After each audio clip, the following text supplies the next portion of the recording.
Yeah, yeah, we are all welcome. Good evening, ladies and gentlemen. Very brief. We'll be going through some little stuff in PowerPoint. Microsoft Office Excel. Just like promises some minutes ago, that we're going to be looking at a few stuff that will help you in perfecting some skills in Microsoft Office Excel. My name is Barrah Collins, and bringing up this tutorial for you, bringing it to you on the basis of our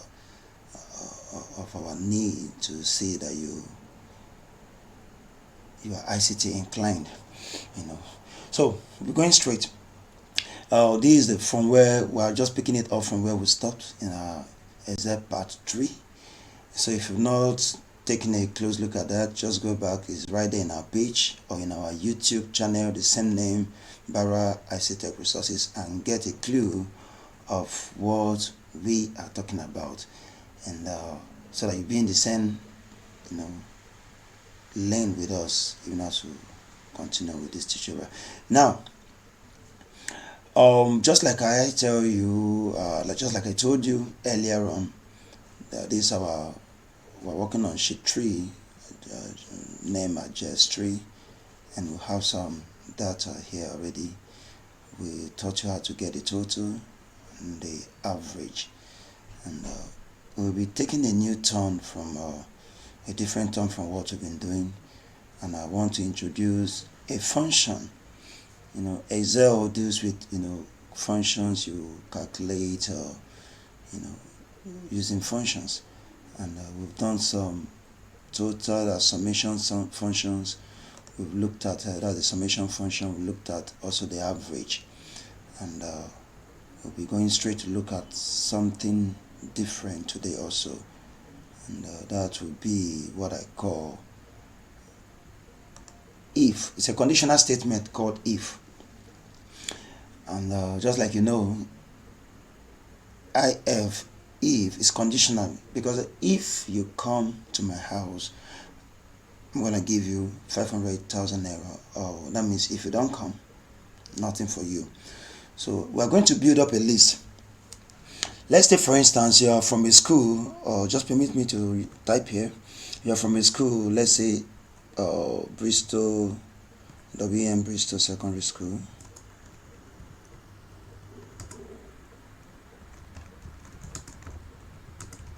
Boko. And let's say, for instance, students came and they wrote exams.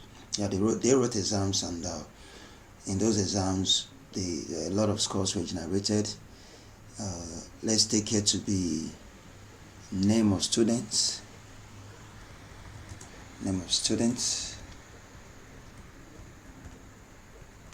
And here we are generating their scores.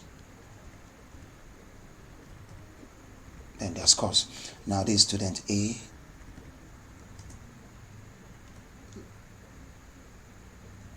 Student B. I want to get up to student maybe A, B, C, D, E, F, G, H, I, J, K. So just get it up to this level.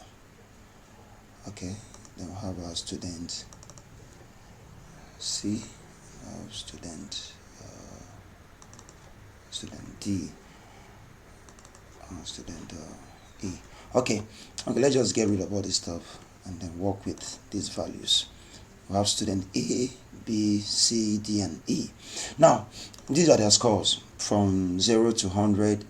This one was given a score of 60, score of 45, score of 49, score of let's say 30, score of 70, and what have you. Okay, now these are all our scores, and we are to carry out our conditional statement. Let's call this to be our remarks. These are remarks.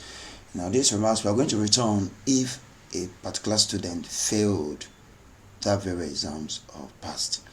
These are just few students, like 5. You may be working with close to like over 1,000 or over 500 number of students that sat for the exams, and as the one behind the computer, you've already typed in all these names alongside the scores, and you have to actually return back to your boss telling him, oh, these are the people that failed, these are your list, and inside the list we have people that failed and people that have passed.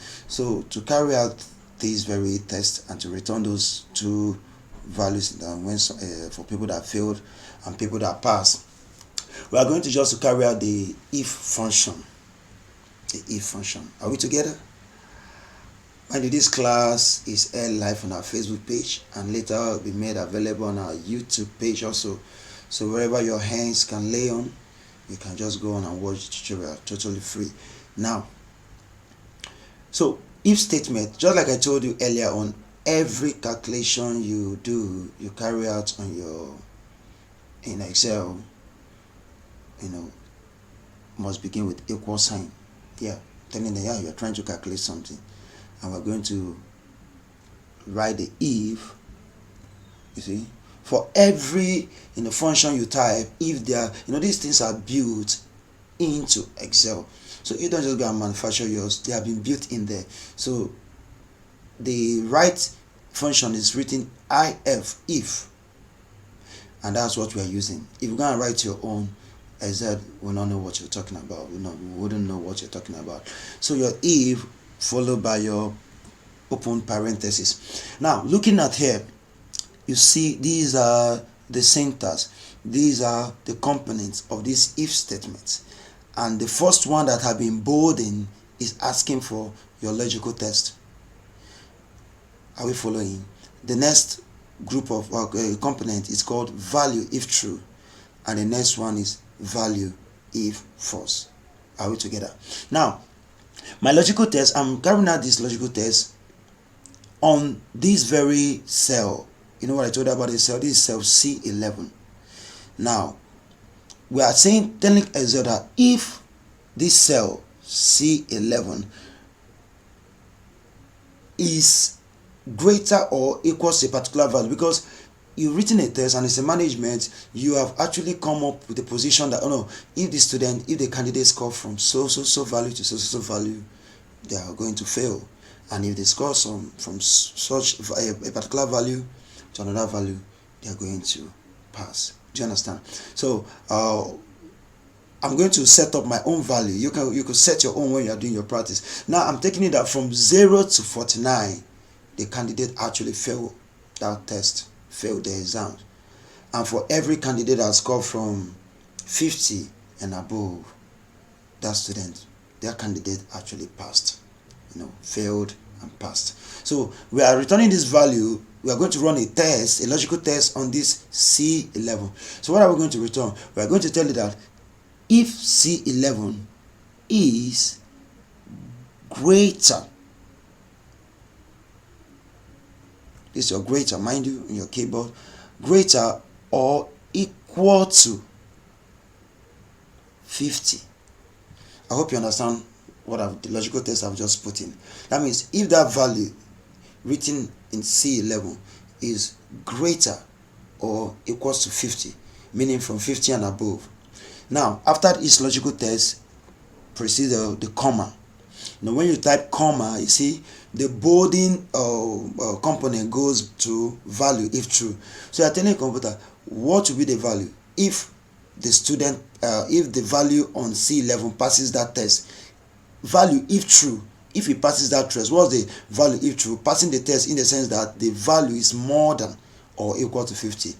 The student should pass. That means the student passed the examination. And for you to return that value back, you must pass it as a string. Passing it as a string means putting it in quotes. So you are going to bring in your quotes. This is your quote. The student passed. And if the student is more than or equals to 50, the student passed. You close up your quotes. Are we following? Then, having done that, you bring out your comma. In bringing your comma, you are moving to the next. They are still testing that value.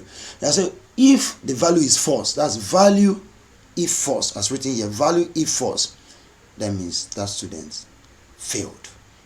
Also write it in what? In quotes. Failed. and you close your quotes. So this is a simple logical test we've just passed. We've just, I've gone through all the syntax from logical test, down to value if true, value if false. And when I'm done with this, I'm going to close my parenthesis. Just close it up. When you've closed it up, you press enter. And you see the value returned here under 60 is passed. So now, all you need to do to replicate this, just like we did under our total and our average, all you need to do for these other ones is to replicate. How do you do that? Click on the past, and then right here on your handler, the small box here, you can drag down, or you could double click on it. So I prefer to double click. You see, you've seen the value. 45 failed, 49 failed, 30 failed, 70 passed. And that's how you could actually pass this test to thousands of students, and you make the work very, very easy for yourself. Now, that I think that we're following. So these are the little things you need to know, so that when you're going for interview, little things, there's a little foxes that if you don't know, they spoil the vine. So now, above this, I hope you go through this over and over to get a glimpse of what I mean. So we're going to go back and look at one more thing in Excel. Now, if you observe in Excel, mind you, we are moving away from this if statement, and we're going further to look at something spectacular, and we call it an end to this tutorial tonight. We want to keep all the tutorial very short and snappy, so that we don't bug you so much with a lengthy tutorial, so that you grab it bit by bit. So finally, we're going to look at values. When you return a value like 60,000, you type a value like 60,000. This 60,000, Excel, aligns it automatically by default to the right. You see, when you type 60,000, it pushes to the right, telling you that it's a value. It's a value. When you write a test, just like we read student A, it's not returned to the right because this is just a test. It treated it as a test. So anything that Excel returns to the right means either there are things you could actually use to calculate, and to get values for yourself. You can use it to calculate, and you can apply them to your function, and values are returned. Let's get that very, very serious, because as time goes on, we'll be exploring more on this. Now, let's do something on this 60,000. In general accounting and in general financial calculations, writing 60,000 this way doesn't make waves. It doesn't, make sense.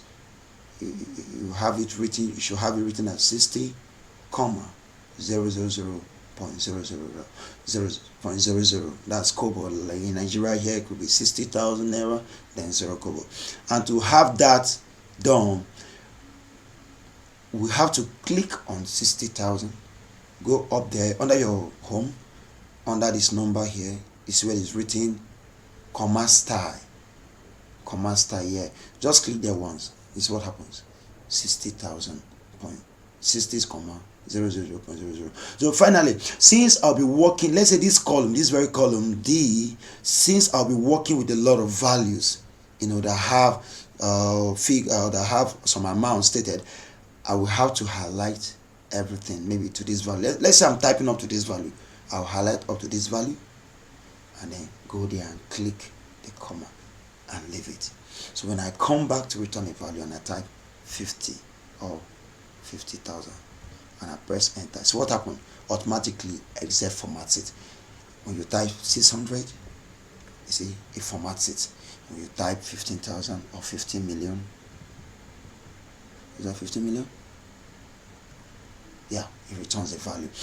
These things are done to fast track your work, so you don't go bugging yourself typing. Let's say you are in this cell, you type 50,000, 50 comma 123.00. When you have these taken care of, you don't have to be prolonging your work or stressing yourself typing the comma and the 0.00. So I'm going to leave this here. Everything we're working on, we're leaving it here, so that when next will come up, we're going to build upon them. Are we following? So this is what we have for tonight, and I remain Barrah Collins, and I hope the lessons are well understood. Are we following? So I'm going to leave this for now, and we're going to build up from this when next we come back for the next tutorial. Thank you, and have a pleasant night rest. These tutorials are going to be left here for us, to keep going through them in our Facebook page and even our YouTube channel. So subscribe to our YouTube channel so that you'll be notified, and also make sure you get notified. Click on the bell sign, get notified whenever a lesson drops in our YouTube channel. Thank you, and God bless you.